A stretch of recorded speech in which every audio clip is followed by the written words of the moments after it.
All right, Bellular finished Shadowbringers. We're not going to be talking about anything Endwalker related here, just Shadowbringers. So define spoiler based on that. I have no idea where this video goes from here.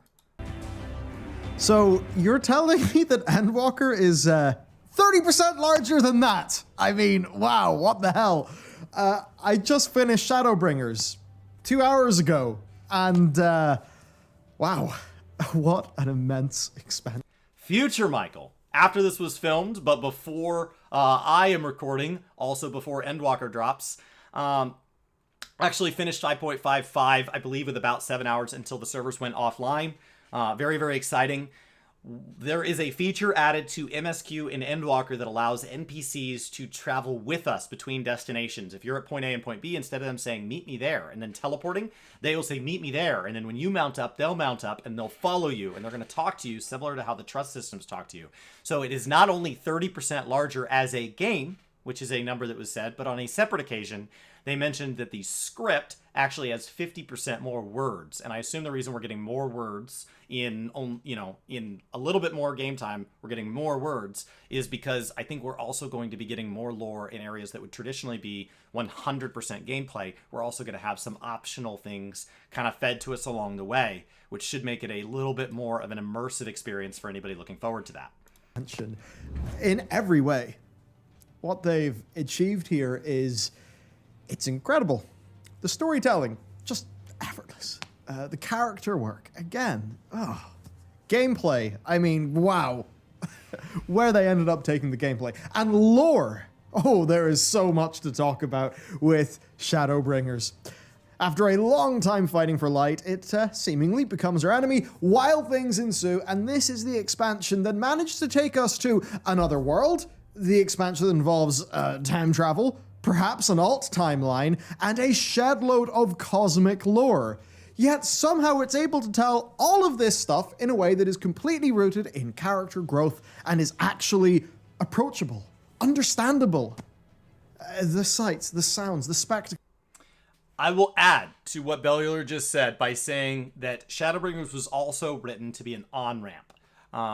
Obviously, it is a deeper experience if you experienced all the lore prior to that, but what I will say is that Shadowbringers was written in a way where they wanted to be sure that people who had skipped story up to that point also could enjoy it. I am in that group. I was a story skipper prior to Shadowbringers. I've been playing since ARR, and I enjoyed the crap out of Shadowbringers. So I did not come through it the way Bellular did, binging it hard from ARR all the way straight through. And I still very much enjoyed this. So for anybody out there that's binging it, obviously I hope you have the same experience Bellular has and you're passionate and having a blast along the way. But to anybody that is along the way and they've decided to start skipping story, or they're a long-time player that it just doesn't remember it, or it's skipped in the past, or they're a returner and they just don't remember it, and you're like, well, maybe I should just give up. Since I don't have all that story in my brain, I probably won't enjoy Shadowbringers. When you get to Shadowbringers, right, you probably tried at the beginning of AR to like story, and you either did or you did not. I would say the next logical chance might be the beginning of Heavensward. If Heavensward's not for you, it'd be hard to enjoy Stormblood without having enjoyed ARR and Heavensward. So I would say the next on-ramp is at the beginning of Shadowbringers. When you take the first quest in Shadowbringers, I think that try playing the first little bit of that and see if it's a game that's for you. If it's not, that's fine. As long as you're enjoying 14, that's all that matters. But I would say Shadowbringers is an opportunity that maybe you'd enjoy it, and it's worth giving it at least a little bit of a shot. The music, their take on the light, how that's evolved. Even the setup in Heavensward. I get why Shadowbringers is talked about the way that it is. As for my take on the light, well, let's keep the lights on with Boxu, today's sponsor. It's the best place to get a slice of Japan each month, and begin this because it's such an expansive expansion. But I think Heavensward is really the place to begin this video because patch 3.4 is what introduces us to the Warriors of Darkness. Of course, little at the time did we know that that basically is the role that we would end up fulfilling, right? And of course, the character of Ardbert, who really is you from the first. Oh yeah, and that whole thing, you know, the reflections, the source, it kind of lingers around in your head after 3.4. You think about it, but it doesn't end up being that relevant because then you're doing Stormblood. And then when they actually bring it fully into the game, they do so in a way that just makes it feel so grounded and approachable. Here I am. There's time shenanigans going on. I'm traveling between two different worlds, and yet it all feels completely grounded and reasonable. And with Ardbert, I mean, that is a character they set up in Heavensward, like an expansion and a half ago, because it was late Heavensward patch content. And I know the idea of setting up a character in advance is, of course, not a super crazy special thing. It's just that it was done so damn well in Heavensward. And of course, at that time, it was all rooted in our search for Minfilia. Obviously, something that comes back into Shadowbringers, and that itself is something set up at the end of A Realm Reborn. And you really get that sense with FF14 that just everything is relevant. Things don't go nowhere. They have a plan. And it just feels great. You really are just...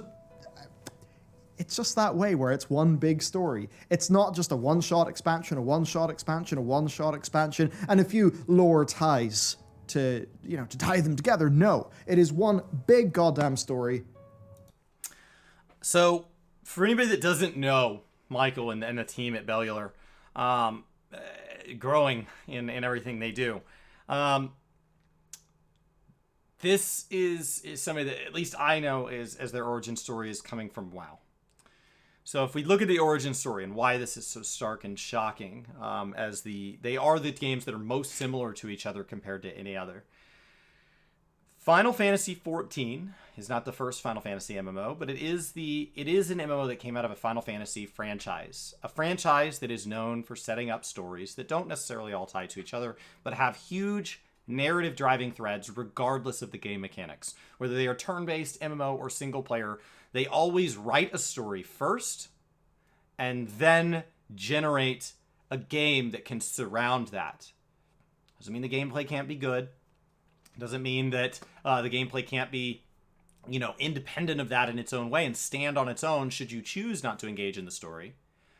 And I don't think there's any shortage of people suggesting that you try the stories in these games. Nobody is saying that, but that, for the people that don't like story, they can enjoy these games as well, in addition to.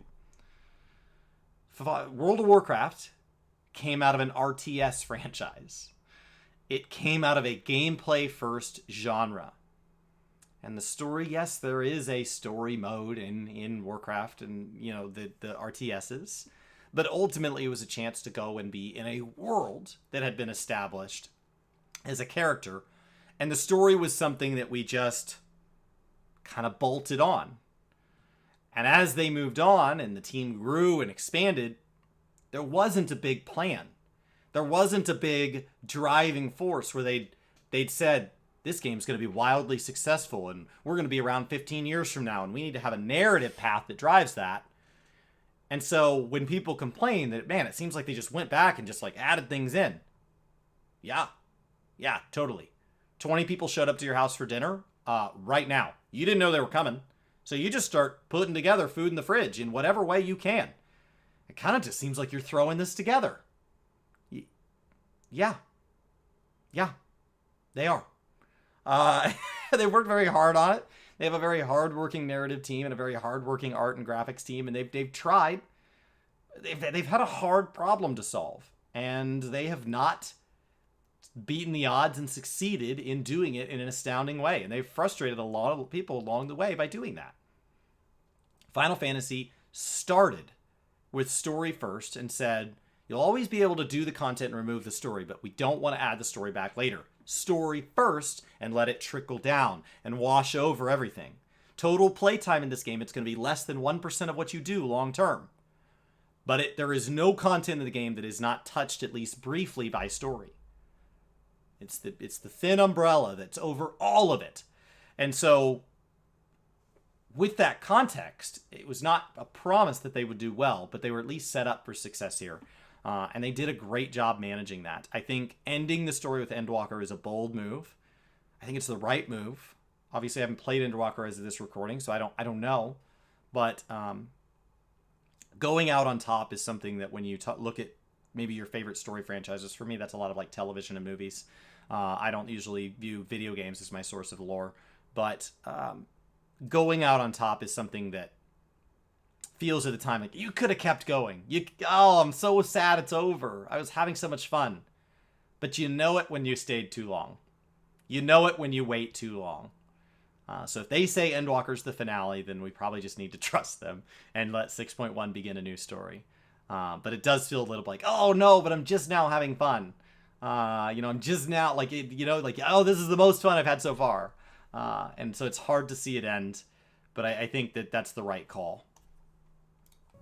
And it just feels great. And I mean, come on, I'm recording this a few days before Endwalker comes out. Now, with all of this setup, really it does revolve around Ardbert. And I loved how they ended it in 3.4. I especially loved his voice acting. You could get a real depth of emotion in that performance. And suffice to say, the way that is all handled in Shadowbringers is, it's just quite beautiful. And it's such a great narrative device, the setup where, the Warrior of Light goes to, well, I suppose Warrior of Darkness, to turn in for the night. That's where you have your conversations with Ardbert. You get to learn about his responsibility, his struggle with all of it. And of course, how that then ties into the end of Shadowbringers. That moment where the guitar riff decides it's time to come, and yes, it's good so chills. Strong. It is so strong. It makes it all feel so rich. And I think it's just that level of immersion. Knowing that they have a plan, that time isn't wasted, that things are always set up and paid off, that all of the basics are essentially executed excellently. It's like when you're safe in the knowledge of that, you're so much more able to just be completely immersed and completely invested in the story. And that's why they pull something off that I think traditionally is pretty hard to pull off. So if you're going to tell me that, hey, you're kind of going to an alt world of the one that you were on, or that's one way you could read all of the stuff, of course, with with the reflections, the source, the explanations of all of that, they could feel quite technical. They could all feel rather alienating, hard to understand. But because of all of this excellent setup, they are able to effortlessly introduce you to a completely new world. One where Miqo'te go by a different name. One where chocobos are not the default mount. One where everything's just a little bit different. And where a cosmic force has completely taken control. With, of course, the Flood and how they deal with the light. And these could all be really big, alienating concepts, right? Big asks, saying, hey there, the people are, the factions, etc., that aren't here. It's a different world. And to be able to actually get people invested into that. A lot of times when a story does this, people say, oh, you've jumped the shark, or, you've went really deep into your expanded material or your transmedia stuff. I know people even found that for Halo and Gears of War. They even managed to run foul of that. But it's just so damn well done here. And it actually means that the first doesn't feel like some throwaway world. And of course, that's all because you're a total fish out of water when you first arrive. And the way that they introduce you to this world and have you explore this world is entirely rooted in character. And of course, in characters that you really, really do care about. I mean, of course, if you've done the Crystal Tower, you will have, it's part of MSQ. By the very second you start and you see, the Crystarium, you're like, okay, I think I have an idea what's going on here. The time travel bit may come as a little bit of a surprise. And it was set up in a way that was not made immediately clear. Crystal Tower was originally optional, so for new players, that is now part of MSQ, but it was not always part of MSQ. That was optional content. MSQ is a lot to ask, and back in ARR and Heavensward, you used to have to do things in between your MSQ quests because you didn't get enough experience to just keep going. So you'd be doing fates or challenge logs or hunting logs. Those days are long over.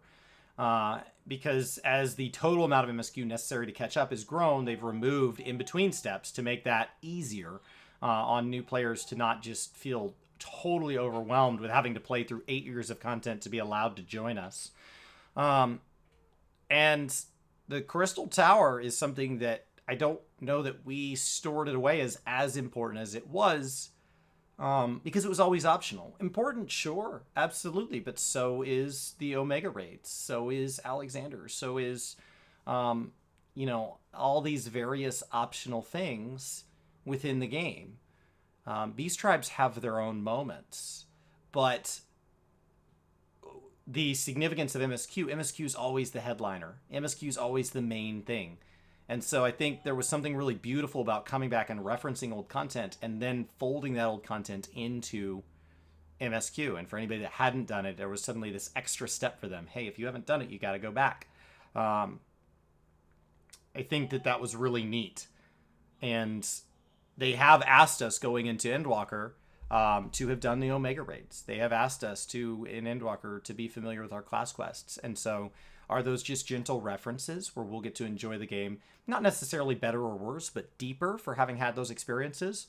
Or are those also going to become requirements? And the total amount of battle content in the game is going to change looking backward. I have no idea how some other MMOs that I played would be able to do that. The level sync system and all of that, and the roulettes feeding existing players to go back and help those people get queues, has really set it up well for Final Fantasy to be able to go back and kind of dust the cover off of an old book anytime they want to. And New Game Plus has proven that they really have the ability to take that as far as they want.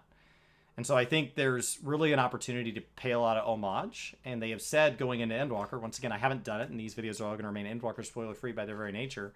But they have said that they want to make sure that in 6.1 or later, that we're not just picking you up and dropping you off somewhere independent. That the relationships you've formed, the character that you have built, the meaning that you have in this world, this will be a new adventure, but it'll be a new adventure from that jumping off point. We're not going to just pick you up and go drop you over here. You're going to take that journey with you into a new adventure. And so you have to wonder, what does that mean? What does that mean looking back? What do I still have to have cleared it? And how strongly will those references be? There's a lot of questions around that. And they're not necessarily questions that there's a firm answer to. We're just going to have to wait and see the execution. And I think a lot of what he's hitting on here is there are a lot of games that miss the mark on this stuff. And we don't necessarily know how to tell somebody how to do it right, but you know when it's wrong. And so it has been amazing to see Final Fantasy do such a great job at getting better and better at walking that tightrope without slipping off either side. And they've just gotten better and better and better at it. Later on. But as you're going through all of these different zones, I just absolutely love how well done it was, to the point where, well, really, it's the team getting you invested in a new world, in a way, for the second time. Because A Realm Reborn is the slice of the game that does that for Eorzea, right? And that's when, they weren't as refined in their techniques.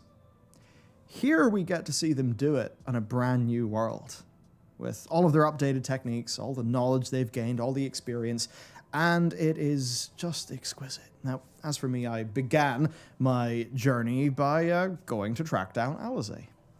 And that's where you just get so many fantastic character moments. You really get a sense that in that year that she had spent, that she'd really grown.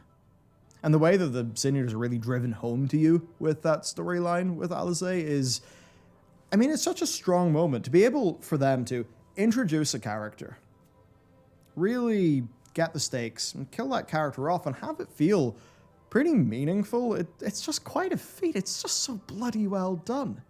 So, I love the first little bit of my journey. And then, of course, after that, well, meeting Elfino, Yulmore, I love what they were able to do with Yulmore. You get that looming sense that everything is so wrong.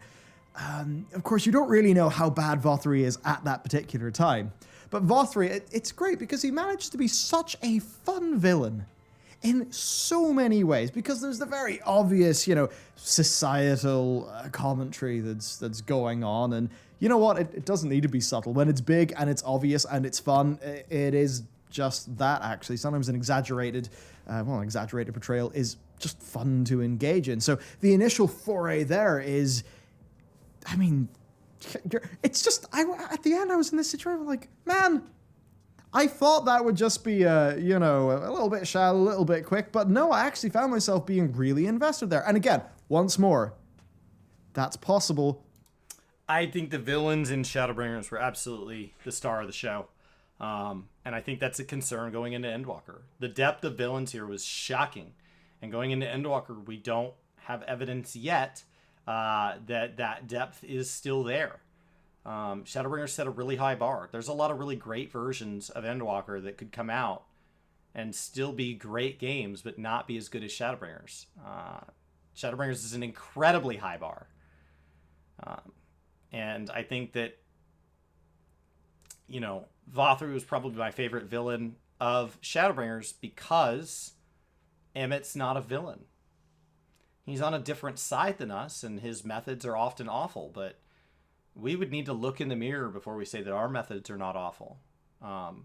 We have done some awful stuff along the way to Shadowbringers.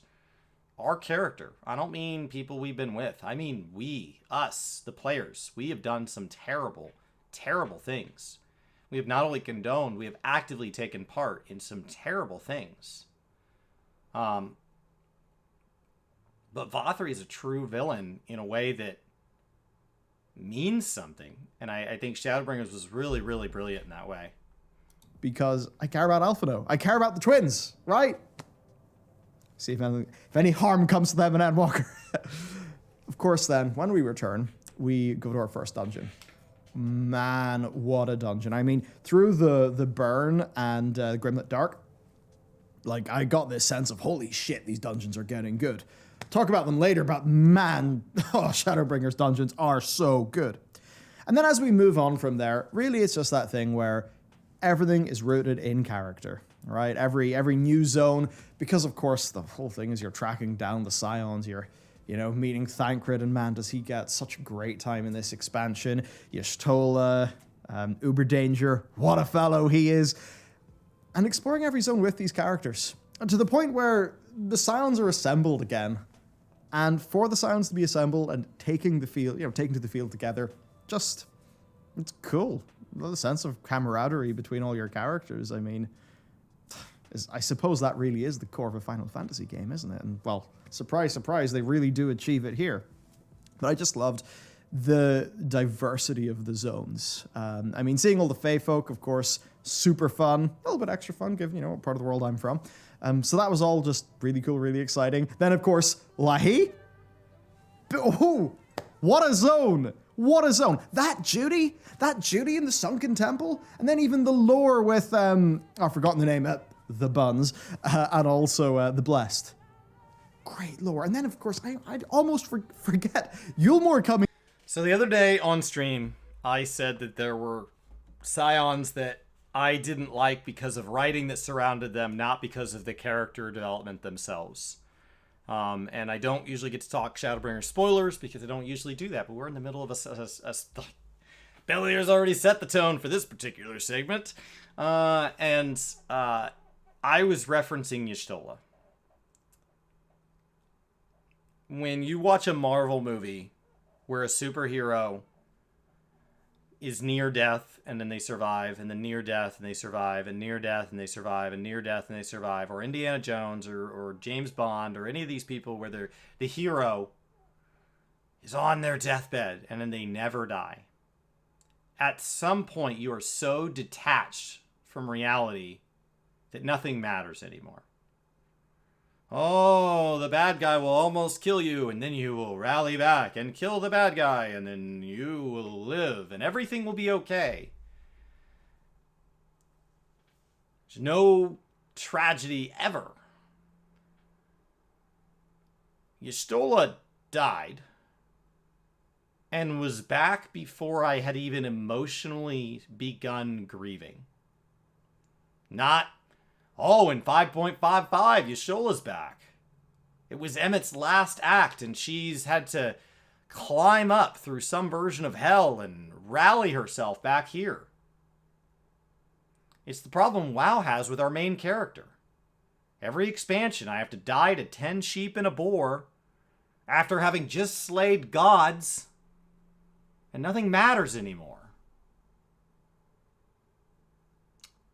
There was an interview a long time ago, maybe a panel, where I believe Ethos was the one telling me about this, where they were asked, hey, what's the deal with this? Like, people never seem to have to pay the tab. And they have said there are characters in this game that have absolutely dodged death and dodged payment. What would be fair? And we have kept track of those tabs, and they will be paid. Endwalker's the finale. We have to assume those tabs are going to be paid. And I have seen people say, if they kill Y'shtola, I'll quit the game. If they kill my favorite twin, I'll quit the game. Isn't that a sign that they met something, though?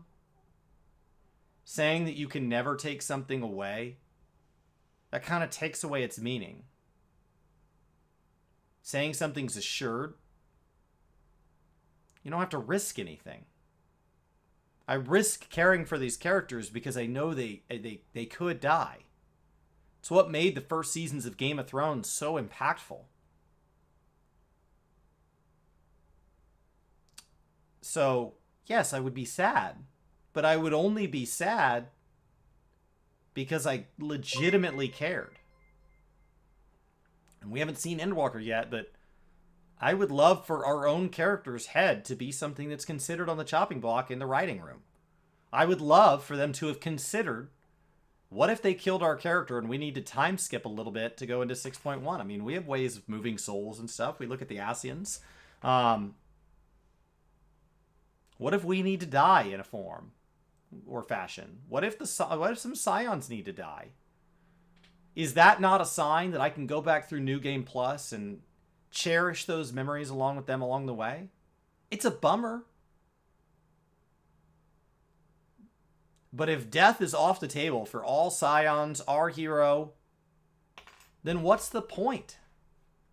And like, yeah, you can have these moments like the last season of Game of Thrones where somebody dies and it doesn't matter, but like, even Menphelia, we got Reen. She got this beautiful death and got brought back. So Reen fans out there, don't worry. Your lunchboxes are in the mail. We're still selling you merch. You're good. Oh, so she didn't really die then. Yeah. My watch broke. I don't even have the ability to tell time anymore. I mean, my phone will tell me the time, so it's like pretty much the same thing. Oh, so you're not really living without anything. So, but it's not the same. It's not the same. It's not a watch. It's not on your wrist. It's not the same. It's not the same. Sometimes there just needs to be a void.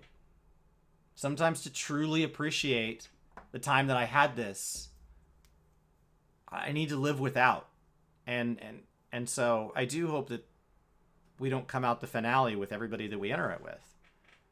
Because that was my issue. That was one of my only issues with the Shadowbringers storytelling. Is there were some big moments where I thought we were going to lose Thancred or Y'shtola, and it's not that I wanted to lose them, but the fact that we so easily did not, it's like, oh, so I guess we're all invincible then.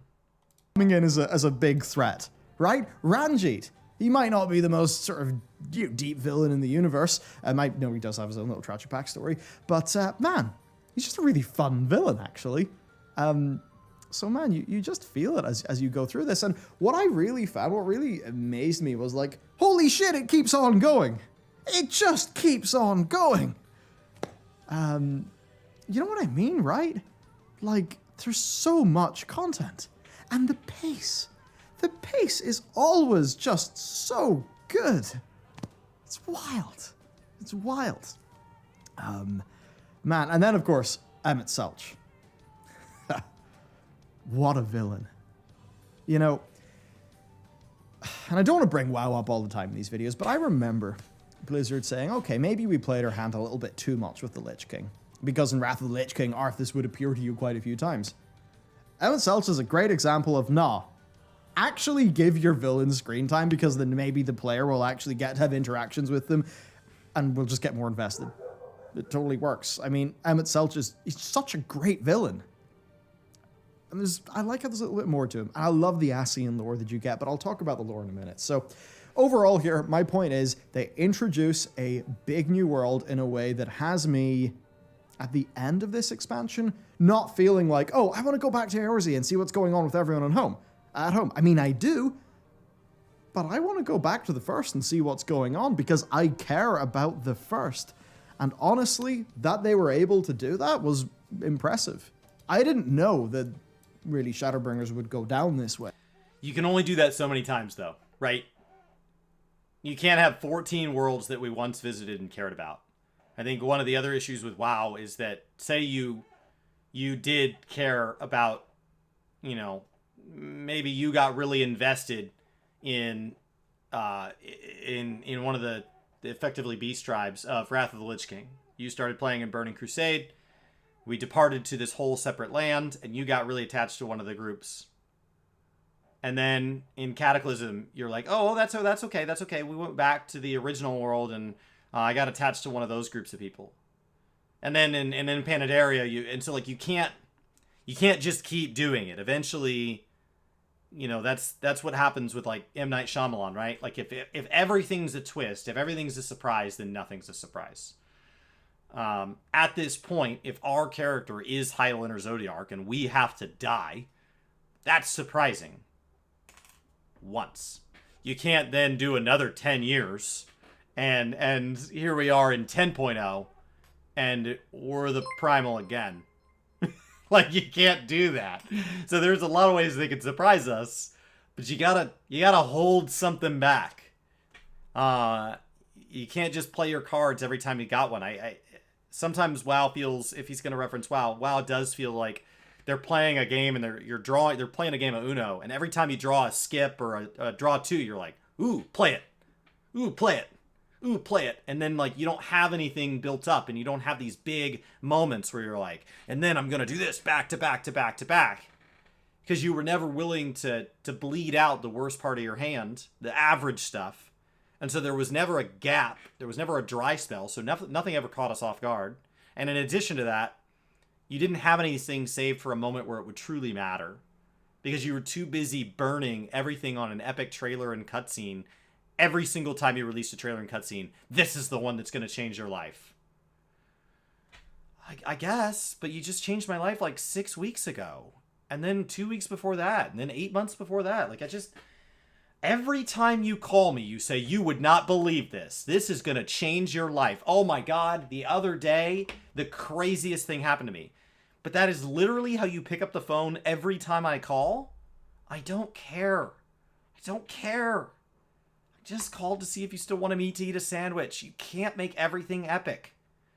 So I think that is one of the things that they've done really well is they've paced a lot of things where they've been willing for there to be times that, I mean, people at Stormblood were like, what the heck? Stormblood didn't have the payoff that Heavensward did.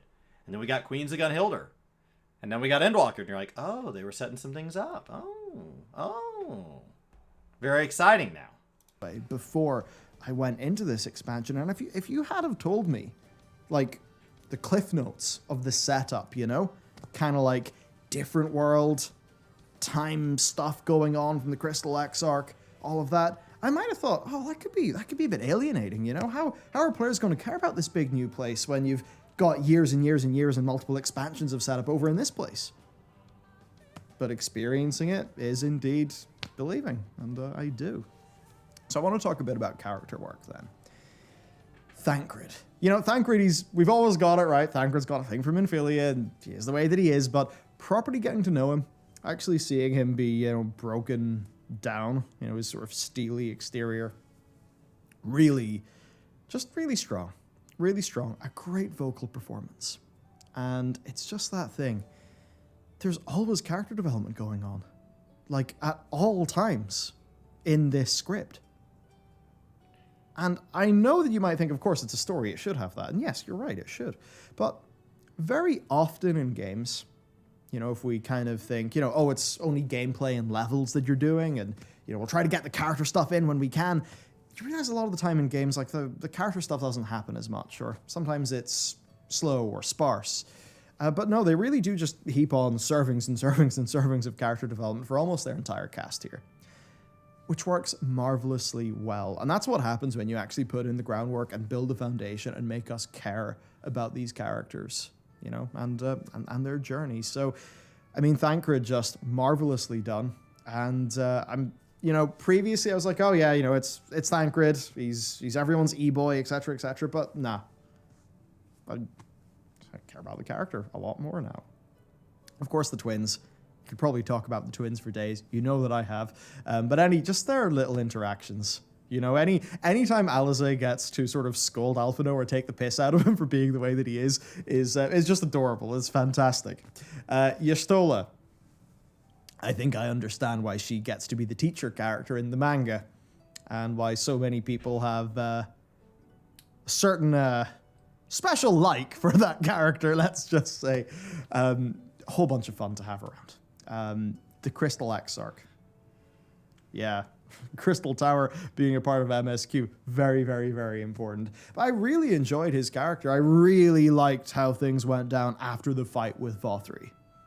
I mean, what a big scene. The way that his arc, well, I don't want to say ends because I haven't done the patch content yet, but where it gets to be at the end. But for me, really, it's victory in the He could have ended with more of a sacrifice, and I think it would have made me appreciate this more. He could have ended with more. I mean, it's fine how it ended, and he may still have a role to play, so, we'll see. But there are versions of it that could have played out more sacrificial to get us where we need to go. It was a nice ending. You can reference loss. I think Ardbert was a better written character than Crystal Exarch. Details. It's success in the details. It's the lines of dialogue. It's the performances. It's the... I don't need him to have died. I think it just felt like he was all okay. I don't think he was in a position that he needed to have died. But sacrifice. It felt like he kind of got what he wanted. Like he was ready to give it all. And then instead he got everything he wanted. That's not entirely fair, but without totally derailing. There probably could have been a little more payment there. Consistent commitment to character. That is what absolutely carries this game. And it's what allows them to do everything. And that really is the strength of forming the Scions in Realm Reborn and having this be your story as a member of that organization with that cast of characters. And sure, the cast will expand and contract with the various different expansions, our Emmerichs, our Hiens, but having it around that core cast, it's just so powerful because it means you can take that group anywhere, I think, and find success. Because no matter what, the player is always going to be rooted in the bonds the characters share. I think Alisaie and Alphino are two people that across Shadowbringers did not have to risk. I think they grew probably the most of the Scions. They grew a lot. And maybe that's because they were so young, and so you do grow a lot at that age. But I feel that from where we first felt that we were going to see them where we left them. And by the end, like, I think Alphino and Alisaie are really set up to come into their own person. And so if Endwalker ends and one of them needs to go have their own adventure, that's a logical ending. If they need to step up and take on a more main role in a particular section, whether that results in loss or it results in success, they've been given a chance to show some really deep character development across Shadowbringers, and I think across just Shadowbringers, I think they grew a lot. I think there was a lot of growth in general. I mean, Thancred, we saw there was definitely some areas where Thancred could have been a lot flatter as a character. But not everybody can be, like if you're trying to look for like what's the most growth, I do think that across our group, I felt that Alphino and Alisaie really impressed me with how much they made me care more than I expected to. I expected to care for Y'shtola. I expected to care for Thancred. Alvino and Alice, I didn't expect to be that moved, and I felt that kind of caught me off guard throughout 5.0 and the following patch content. With each other. That's the important thing. That's the foundation. That's the thing to learn. Vothri. Vothri's so enjoyable. He's so enjoyable as a villain. I love it. Of course, gets a little bit more creepy toward the end with Vothri, but he's just so much fun. Obvious commentaries, etc., etc., etc. But yeah, Vothri and Ulmor, I know that they're not the primary villain, but I thought they were just so much fun to have around. And I really like how within Ulmor, the characters, like the... in the source, they'd be Mikote. That couple, right? That, you and Alphino end up trying to work for at the very start. I really like just the little bits of their development. It's not the most in-depth, complex stuff, but they go the effort of doing it. They do it well.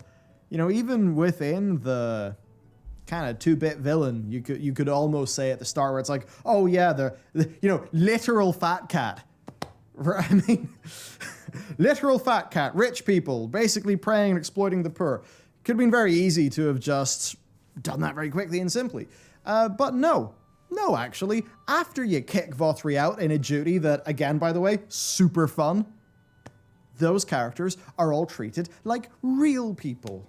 Real people with motivations and desires and responsibilities, and that's just what makes that moment where, the people of Ulmor and the people, even the... I think Ulmor was a great chance to reflect and give commentary that in the real world we would have to talk about some pretty tragic topics, some very polarizing topics, some very possibly taboo topics to see the parallels. And so what's really nice about Ulmor is that it gives us a chance to take on people as being more than one thing. Sometimes when somebody does something that affects another person negatively, to varying degrees, it's seen as that person just didn't care, or that person was selfish, right? That person was one thing, that they had all of the information and all of the context and all of the options available, and they were aware of how all of the outcomes would play out, and they chose the one that impacted your life negatively, or the person that you're caring about in this scenario negatively. That's not always the case. Like, sometimes you don't even get to pick your favorite thing because the second thing down gets to your second, third, and fourth. And that's better than taking your first at all costs. Life is a series of choices. You don't always have all the information. You don't always have a ton of time to act, and you do the best you can in each moment with what you got. And it's easy to go back and revisionist history and say, oh, I would have done it differently. Obviously not. We're here. And so I think that Ulmor is a chance to say these people were given a chance to go along with something awful or allow something awful to happen to them and their family. And they weren't totally aware in all cases of how awful it was, but they also didn't ask a lot of questions. But I don't know that it really paid to ask questions. And so I think it kind of addressed that, like, people going along with something terrible out of either fear or out of ignorance or out of other priorities. And then given new information, new context, and a new set of choices, making a new path moving forward and displaying growth and not being where you started. Your motivations and your ethics, your core being didn't change, but your outward actions did, because you were given enough of a chance that you got to go reevaluate how those actions reflect who you are. And so they got to move forward as a person, as a set of actions, because they got to let their ethics and stuff redefine, like, in a new reality, in a new context. And given the chance, it's nice to think that people would choose to make everybody else's life better, but based within reality. Like, not just like, oh, and everybody sacrificed everything to make their neighbors' lives better. That's not how people act. It's no, and they realize that there's a way that they can make other people's lives better that's not that much of a cost to them, and it's worth the effort to do that. And that's a very real reflection of, like, somebody wanting to have a car that runs and live in a house that's nice and air conditioned, but still wanting to care for their fellow man. there's a lot of duality in Yulmore that just says, like, I do want to be comfortable, but that's not because I don't want to be a good person and be good to other people too. And I think Yulmore was a neat way of like setting it up really on one side and then letting us like watch that evolution. The Exiles, all of the groups that you've helped across Novrent when they all come together to help build the massive Talos, it just makes that such a satisfying moment. And I guess that's one of the crazy things, because between meeting all the Scions again, having all the great stuff going with, like, say, the Fae folk, the culminations, the various different zones, the emotional, like, pacing of this is just so solid. It really is incredible. On the topic of content, then, I just want to say the duties are great. I mean, especially the temple. That temple duty was awesome. And sure, it didn't have the most complex puzzles in the world, but it was just really fun. It was really thematic. It was a God, if these were Savage. Can you imagine if we had Savage scenarios? Can you imagine the 5.3 scenario as a personal Savage? immersive. So I love what they're doing with the duties. Then in terms of bosses, great bosses the whole way through. The Vothri fight, oh man. I mean, the dungeon that preceded that. You start up, you're walking up a big rocky dude, and then suddenly you emerge into, I mean, it's almost like technological looking, the way the light is. Narratively, thematically, initial playthrough wise, these were the best dungeons ever added to the game. Replayability wise, the difficulty and the linear, like the straightforward 2 pulls and a boss, 2 pulls and a boss, like the hallway mentality made the replayability of most of the Shadowbringers dungeons something that when I look back and this dungeon is 2 years old, 4 years old, 10 years old, I do not feel moved dungeons forward in a meaningful way. They were more of the same. They didn't really challenge the envelope in growing us as a player mechanically. Is forming, and it's just beautiful. It's just beautiful, and the fights are great. And man, that ending fight.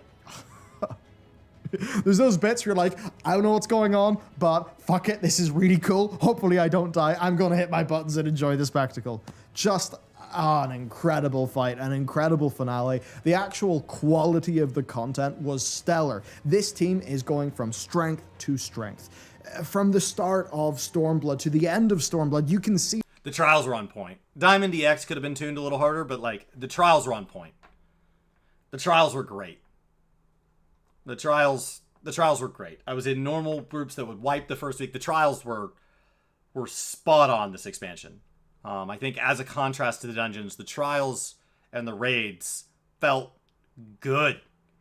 Maybe there's ones from previous expansions you like more. I think my favorite trial is still Fluminous from Stormblood with Tsuki. But, like, they were good. Diamond DX is undertuned because, like, honestly, at that point, like, just timeline-wise, we were supposed to have an ultimate alongside of it, so I think it was meant to be something more approachable. We got the last Savage E12S December 8th of 2020, and the expansion released in December of 2021. So there's a lot here as far as like tuning of the EXs and Savages that I'm sure we could negotiate. But mechanically, what we asked of the players are the strongest set of players we've ever had as far as our mechanical knowledge and our ability to play our classes. And the game asked some cool stuff of us. I went into the expansion very nervous about tank stance. I still have mixed feelings on it. There's some things that were simplified, but I think in general, this expansion, trial and raid wise, those are trials and raids that if I am in a roulette 2 or 3 expansions from now, with the exception of things like the E12 normal intermission, like I don't really like the way intermissions age. I wish those had been kept in scenarios outside of. I think that I will be excited to see them again. As opposed to that groaning feeling of, oh, we're just going to do this boring... I will be excited to see... I don't need to relive Titania's lore to like the Titania fight. The Titania fight is just fun. It's just fun.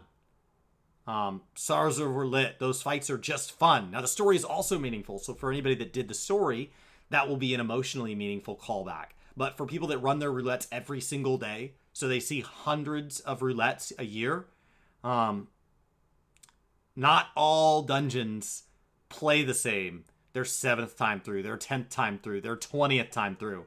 And so Bellular, who likely with the pace that he's had to go through this, doing everything once, I think just about everything in the game feels good the first time. But mechanically, I think the trials this one are trials that if I hit trial roulette and that's the one I get, a Shadowbringers trial is always going to be welcome in my book. The dungeon quality, I think in general for me anyway, I felt the dungeon quality increase, at least in the limited capacity in which I was doing dungeons as a part of MSQ, and that continues here. Of course, the trials have, I think, pretty much, always been great, especially lately, but once again here, the trials are just fantastic. So, the story, beautiful. The content, incredible. The pacing, incredible. I mean, it's like top marks in every category. It's good. Including music. Oh, Soken has done one hell of a job. I love how experimental the music is here. Fitting for you going to another world, right? And as much as people like meme on Lehi, I love that track. I love going in that zone. The melody in that track as well. Of course, I now get why everybody is listening to the boss fight music on Spotify. I get it. It's great. Those boss fights are just so elevated by the music. And then especially as you get onto the end. Oh boy. When you and Ardbert truly team up at the end. Guitar riff starts. God, I got chills again. Big moment. It's a big moment. And Soken's score just elevates everything, doesn't it? It's just, this game's the complete experience. It's the complete experience. You're getting everything. MMO fights that are fantastic. Classes, jobs that are really fun to play. Story that's, it's the best in MMOs, from what I can tell. Yeah, any complaint about Shadowbringers is nitpicking. Any complaint is, it was good and I want it to be better. There is nothing about Shadowbringers where I'm like, that just held the game back. Everything is, here's where I'm at, here's where I think you could get better. It's all critique from that standpoint. There's very little just like raw frustration with an aspect of this game. Shadowbringers is wonderful. It's wonderful. It's not perfect, but I don't know that any is. So, it's good. Well, I get why people are saying Shadowbringers is the best of JRPGs as of late. And, I said, oh, this is peak video games whenever I finished. One of the first responses was, almost peak video games. Just wait to 5.3. So I've got it coming. This was an absolute goddamn pleasure. It was a treat. It came at the right time too. I've had a few rough little things going on that I've not particularly shared, online or whatever. And I'm very glad that, certainly let's just say, you could say, I needed something this good. So, you know what it's like, right? Sometimes things are a bit iffy. Good video game comes in and just, keeps you held together for a bit, right? So, it did come at a really great time for me. And I get, you might say, well, oh, okay, that means that you're not really being objective here. Number one, this was never an objective review. This is my impressions, 2 hours after finishing it. But, I think that regardless of where I came to this personally, it is pretty much exquisite in all counts. I even like the fanfare and the default battle music, and I know some people found them to be a bit discordant and grating, but I just really appreciated how just ballsy and out there they went with the score. This game's got such a voice. It's got such an identity. Shadowlands has nice music in it. I've gone and played other games. They have nice music. I've been playing Forza Horizon lately. They have nice music. There is this concept that I studied in college. I went to school for architecture. And that you cannot design a building without place. That you cannot design the perfect building in a void and then just stamp it anywhere in the world. That it responds to context. That constraint is what makes design beautiful. You cannot be told, well, just do whatever you want. No. Its ability to beautifully and simplistically solve the set of problems around it is what makes it work. And the music in this game is not just good music written in a void. You cannot pick this music up and insert it into any other video game and it have the same feel. It is music that is of this game. It is music that is for this game. And it is meant to be introduced and consumed in the exact way that it is.